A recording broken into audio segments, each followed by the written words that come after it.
Vous pouvez être informé des développements en vous abonnant à notre chaîne. Vous pouvez gagner des récompenses en partageant des vidéos.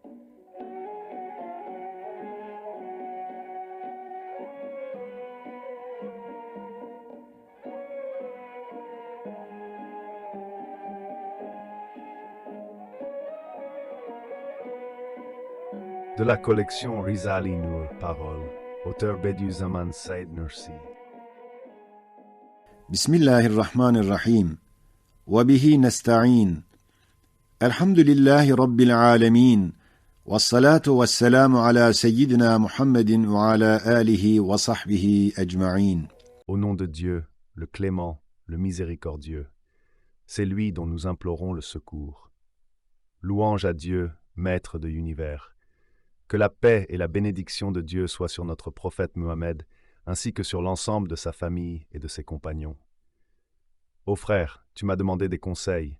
Écoute par conséquent ces quelques vérités qui se présentent sous la forme de 8 récits. Je m'y appliquerai moi-même, ayant le plus besoin de conseils. Comme tu es un soldat, ils relateront des aventures militaires. Je m'étais jadis longuement adressé ces 8 paroles de 8 versets coraniques. À présent, je vais les reprendre pour moi, brièvement, et en les vulgarisant pour que celui qui le désire écoute avec moi. Première parole. On commence tout bien fait par Bismillah au nom de Dieu. De même, nous entamons notre discours par ce mot.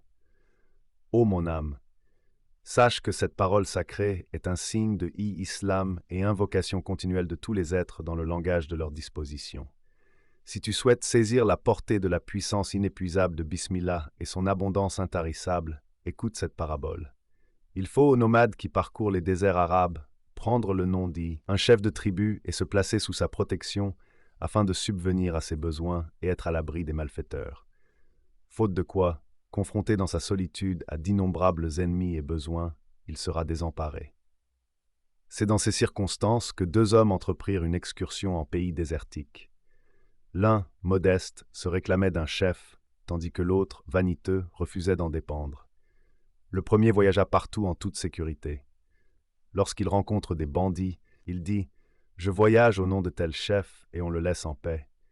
Lorsqu'il pénètre dans quelque tente, cette affiliation lui vaut le faux respect.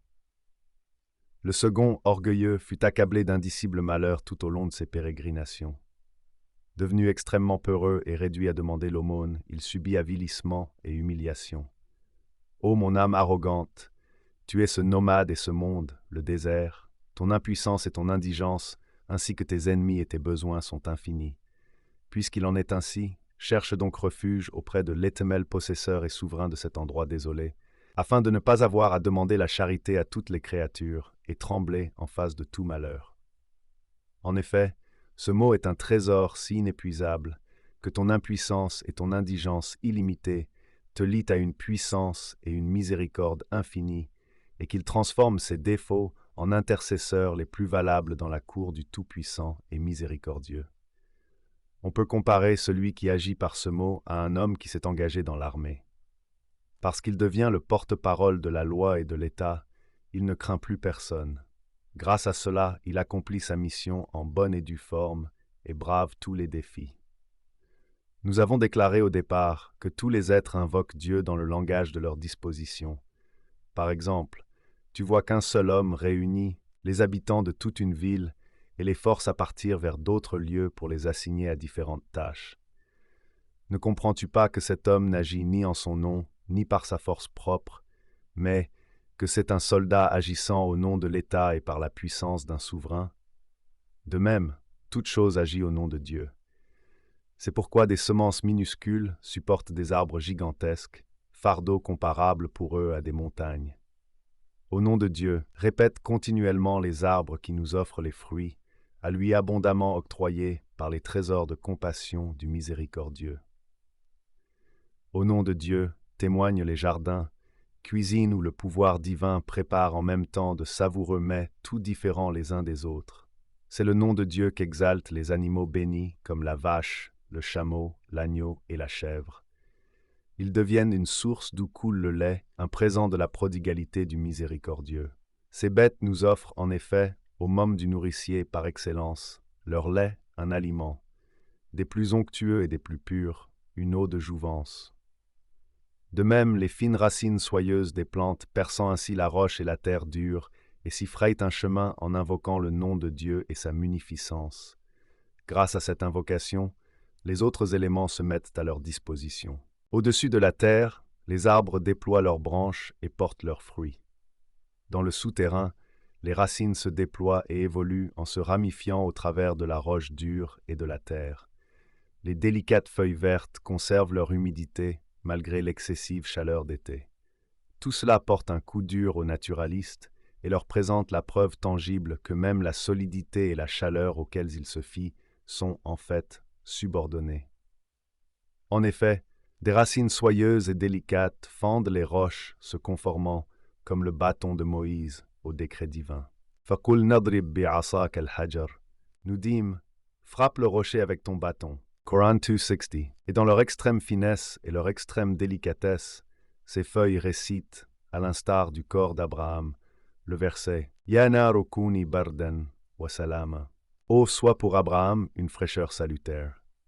2169. Puisque l'univers entier invoque le nom de Dieu dans le langage de sa disposition et nous offre en ce nom les bienfaits divins, nous devons également invoquer Dieu lorsque nous donnons ou acquérons quelque chose. Alors, nous ne devons pas emprunter aux insoucieux qui ne donnent pas au nom de Dieu.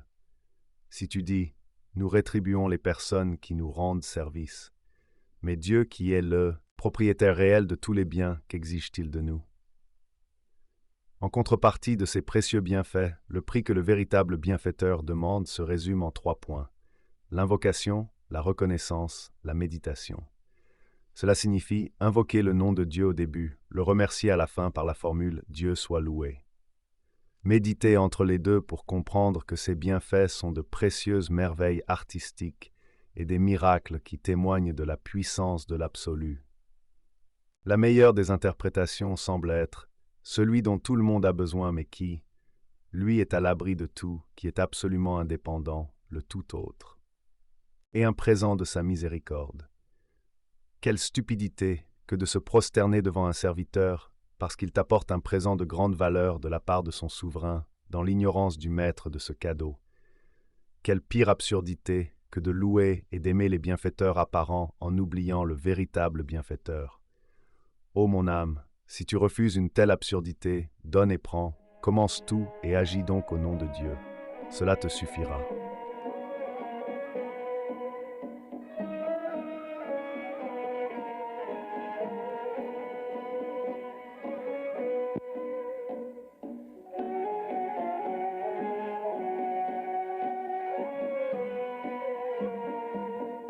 Vous pouvez être informé des développements en vous abonnant à notre chaîne.